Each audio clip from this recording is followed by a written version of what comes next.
no dia 19 de agosto, eu era o corregedor do Tribunal Eleitoral do Distrito Federal.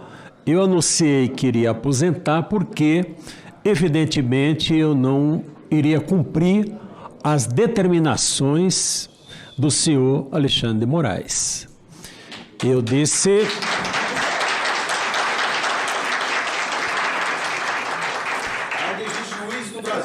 Eu disse que ele fez uma declaração de guerra ao país, senador Girão, e infelizmente eu estava certo.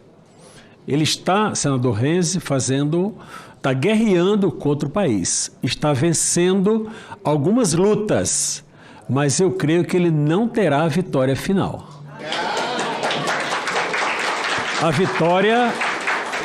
A vitória final será do povo brasileiro.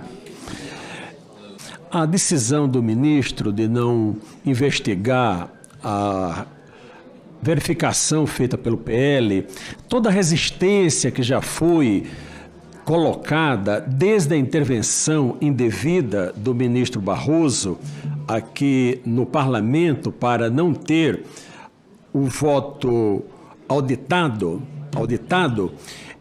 e toda a resistência feita por esses atores, nós podemos ter a seguinte conclusão. Tudo que se faz com prova, não se faz com indícios de prova. Mas eu quero citar um artigo do Código de Processo Penal Militar, é o artigo 382, que ele diz o seguinte: indício é a circunstância ou fato conhecido e provado.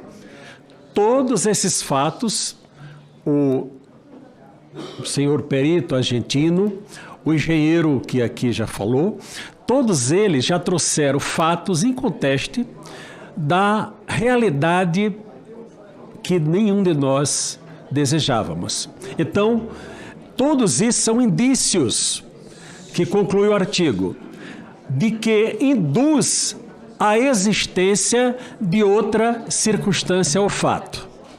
Então, todos esses indícios que nós já apuramos aqui, induz a circunstância de afirmarmos que as urnas eletrônicas têm problema.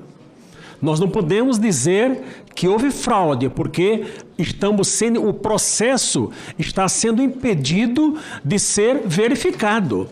Então, olha, eu fui 21 anos juiz de primeira instância e 9 anos como desembargador. Interroguei muitas pessoas. Vou dar 2 exemplos práticos, deputado Felipe, para nós situarmos. Quando no processo civil, uma investigação de paternidade, o menino é a cara do pai. Olha, mas não tem dúvida, é a cara. Olha, olhou, senador Girão, né, senador Reis? É a cara, mas eles namoraram tudo. Enfim, mas o juiz tinha que decidir, olha, parece que ele é o pai mesmo. Mas a evolução apareceu o quê? O DNA. Que o DNA é prova inconteste, 99,99. No processo civil, quando o investigado, e as advogadas aqui sabem disso, se recusa, deputada Carla, a fazer o exame de DNA, a presunção é contra ele. Agora eu vou para o exemplo do processo penal. Eu atuava em turma criminal agora, antes de aposentar. Muito bem. Quando no exame de trânsito, uso de álcool no trânsito, bebida alcoólica, deputado Gaia, e a pessoa se recusa, ela não pode fazer prova contra si, ela se recusa a fazer o teste do bafômetro, se recusa ao exame clínico, não é? Mas todo mundo está vendo que a pessoa não consegue sequer andar, toda aquela prova, ele poderia ter feito uma prova ao contrário, ter dito, olha, eu fiz o teste do bafômetro e ficou comprovado que eu não ingeri bebida alcoólica. O outro, eu fiz o teste de DNA e ficou comprovado de que eu não sou o pai dessa criança. Pois bem, o Tribunal Superior Eleitoral, ele faz ao contrário.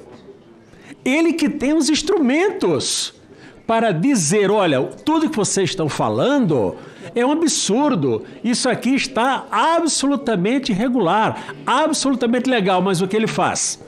Ele tolhe, impede de que a prova seja realizada. E com esse impedimento de realizar a prova, nós todos, a população brasileira, tem o direito de suspeitar de que tem coisa errada. Essa é uma realidade.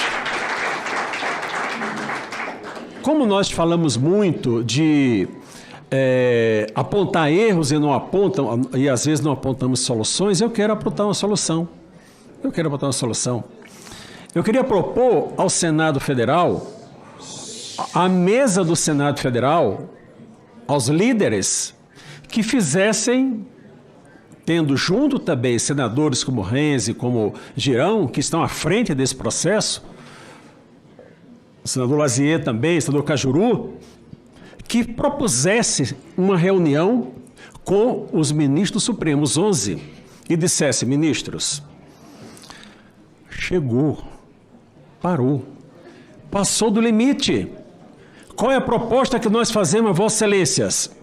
Encerrem imediatamente os 2 inquéritos ilegais, inconstitucionais, é o 4781 e 4874, salve isso, né?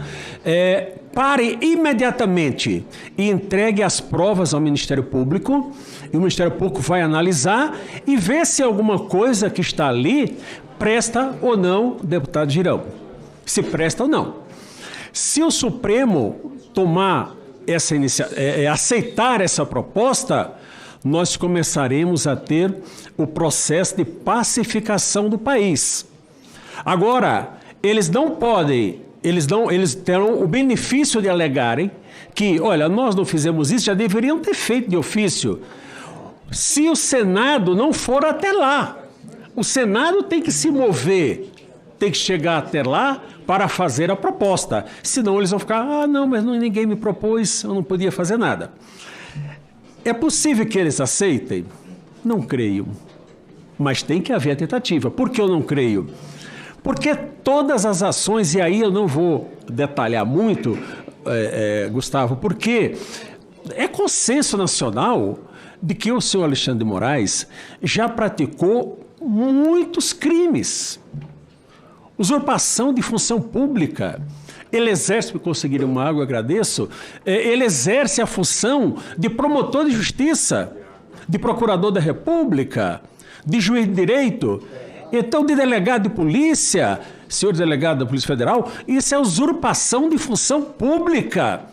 E o Ministério Público, nem se fale do artigo 129 da Constituição, e eu fico abismado que essas pessoas que têm a sua prerrogativa constitucional vilipendiada não representem ao Procurador-Geral para dizer, olha, está usurpando a minha competência, porque o artigo 102 diz qual é a competência do Supremo Tribunal Federal. E, evidentemente, que o que ele está fazendo não está dentro da competência, não está dentro. Infelizmente, o Supremo tem referendado. Pois bem, eu quero trazer, senhores juristas, para a discussão um dado que eu não vi ainda ser tratado, mas eu resolvi tratar, porque eu fui a uma manifestação e quero dizer que não conheço ninguém de lá.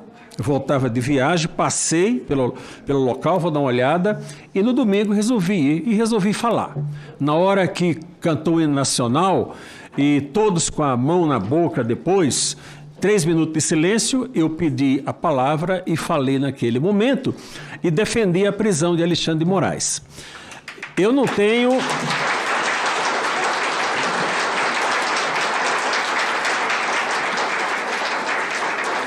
Eu não tenho redes sociais. Minha comunicação é só por WhatsApp, não tenho nenhuma rede social. Mas uma filha minha me disse, olha, pai, alguém escreveu aí que vai dar 3 dias para você estar em público se retratando. Eu estou aqui reafirmando, ao invés de me retratar.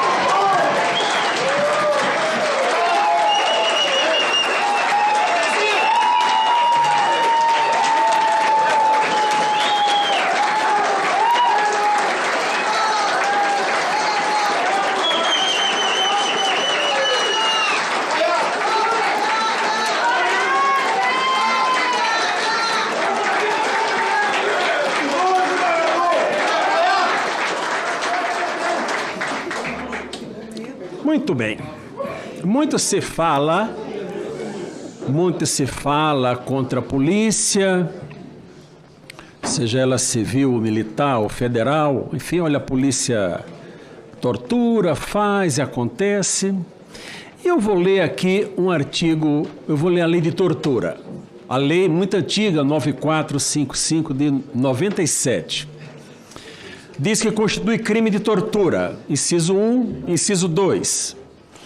Submeter alguém sob sua guarda, poder ou autoridade. No momento que o ministro Alexandre de Moraes coloca empresários, 43 pessoas que estavam lá, Oswaldo Eustáquio, Alain, Carla, todas essas pessoas, dentro do inquérito 4874, Bia, Gustavo, todos. No momento que ele coloca as pessoas dentro do inquérito, essas pessoas estão sob a sua autoridade. A partir daí, elas estão sob a sua autoridade. Eu continuo, estou lendo a lei. Com emprego de violência não é, ou grave ameaça. Gravíssima ameaça. Ameaça de cercear a liberdade ou lhe retirar o patrimônio. Qual ameaça? Retirar a sobrevivência das pessoas, desmonetizando, enfim. Isso é uma gravíssima ameaça que ele está fazendo. Aí continua o artigo. De forma a aplicar castigo pessoal, no meu caso, ou medida de caráter preventivo. É uma medida de caráter preventivo porque está dizendo, olha, eu te coloquei onde não devia, para preventivamente você não praticar um ato que eu reputo, olha, sob ameaça, você não praticar um ato que eu reputo como antidemocrático, quando na verdade ele é que está sendo antidemocrático neste país. Mas tem o quarto item deste inciso. O quarto item. Ele diz aqui, impondo, vamos ver aqui, intenso sofrimento físico, não é o caso, até é no caso do Oswaldo Eustáquio, intenso sofrimento físico ou mental.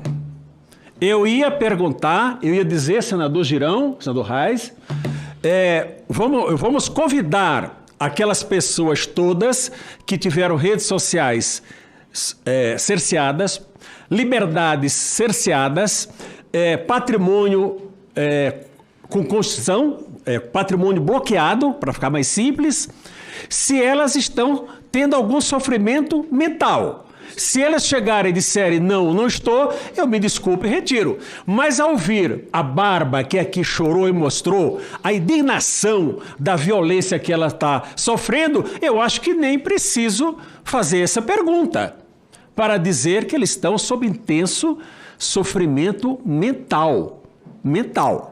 E eu quero dar o crédito ao deputado Daniel Silveira, porque eu assisti numa entrevista dele, e ele falou, olha, tudo bem, o desembargador pediu a prisão, mas o juiz só pode ser preso em flagrante delito por crime inafiançável ou mediante ordem judicial. Mas o artigo 312 do Código... E aqui é um crime inafiançável. O artigo 312 do Código de Processo Penal estabelece como um dos requisitos para decretar a prisão a garantia da ordem pública. Também a reiteração criminosa, também é motivo. E é simples, o exemplo da Lei Maria da Penha, quando o homem agride uma mulher, a pena é ridícula, é pena de detenção, devia ser mais forte, mas é de detenção. E quantas pessoas, faça uma pesquisa aqui do Distrito Federal, nas penitenciárias, meu tempo está acabando já? Quanto tempo, quantas pessoas têm com prisão preventiva, para quê? Para que não voltem a delinquir. É isso. Então eu digo que o senhor Alexandre de Moraes, ele está praticando reiteradamente crimes. Toda decisão que ele profere de forma ilegal é um crime. Se essa decisão está valendo, O crime está acontecendo. Ele decretou, mas já passou, não. Se está valendo, prevalecendo a decisão, o crime ele está acontecendo, né, deputado Zé Medeiros, e é flagrante delito. Mas olha, mas isso aí é de detenção. Bom, por que qual seria o melhor caminho? O melhor caminho, senhores senadores, senhores parlamentares, público presente, seria o Senado Federal já ter tomado uma providência. O senhor presidente do Senado, com todo respeito, senador do Praxedes, Vossa Excelência está prevaricando. Vossa Excelência está prevaricando.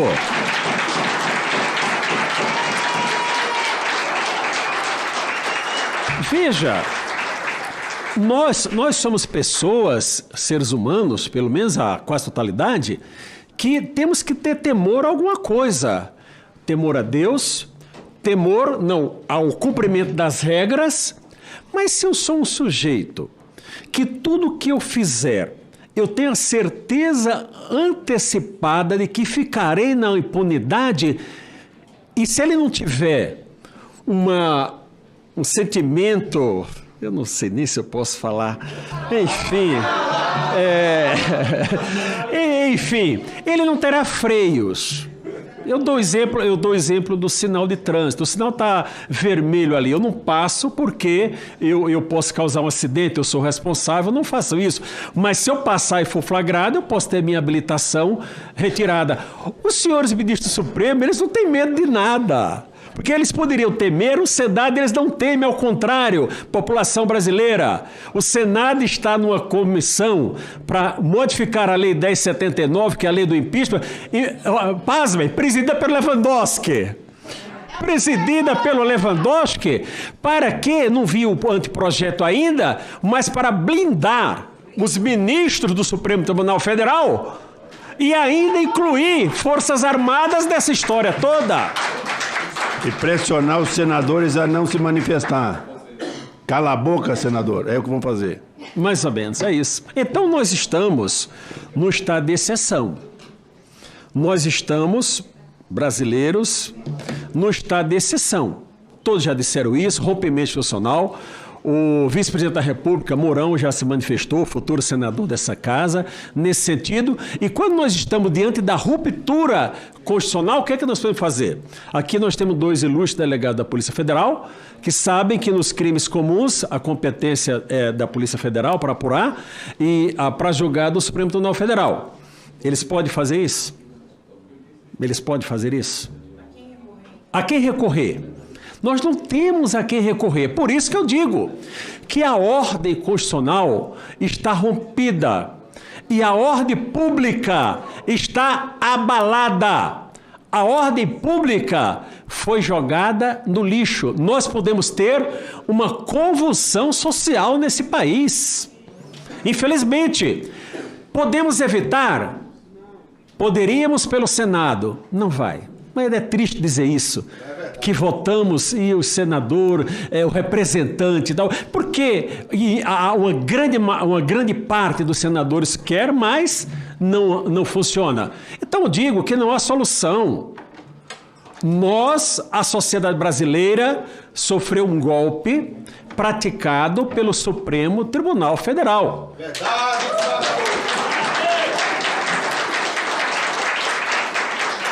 Ao não cumprir a Constituição. E qual é a solução constitucional?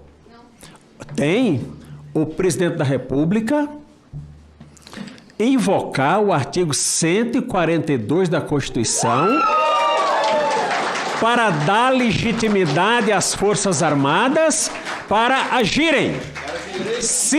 Vejam, tem muitos pedidos, Forças Armadas e tal. No momento que nós estamos, com fragmentos da Constituição ainda em vigor, se as Forças Armadas agirem de ofício, vai ser colocada como um golpe, embora seja um contragolpe. Mas se o presidente da República convocar, não, porque ele está exercendo o seu poder constitucional de utilizar para garantir a ordem pública.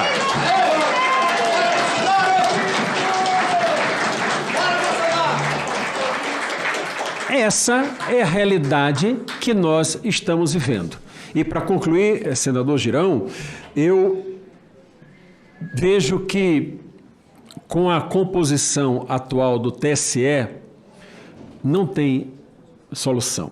Imagine que o TSE fez uma resolução que dá poder ao próprio presidente de fazer tudo. Foi para o Supremo, para o Procurador-Geral da República, ingressou com a medida apropriada, foi para o Supremo. Quem votou lá? Os 3 ministros que votaram no TSE, Carmen Lúcia, Alexandre Moraes, Lewandowski, votaram também lá no Supremo. Isso está errado, não tem a quem recorrer. A população está entregue.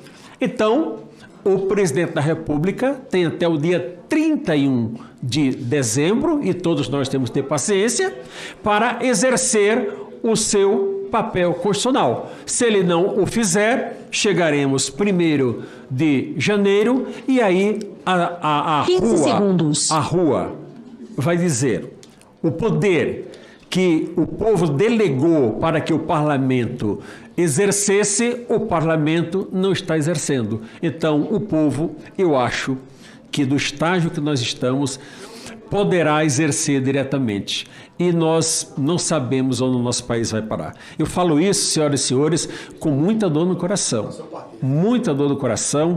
Eu larguei minha carreira, eu poderia ficar mais 8 anos no tribunal, mas eu não poderia participar desse processo, dizer, olha, eu fui um corregedor da Justiça Eleitoral e carimbei decisões absolutamente ilegais. Eu vou, mas agora para concluir mesmo agora é de verdade.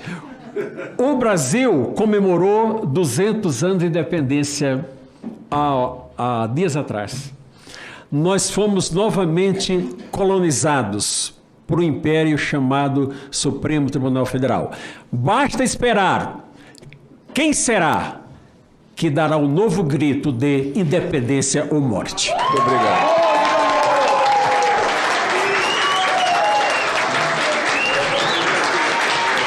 Muito obrigado ao desembargador Sebastião Coelho, que é aqui do Tribunal de Justiça.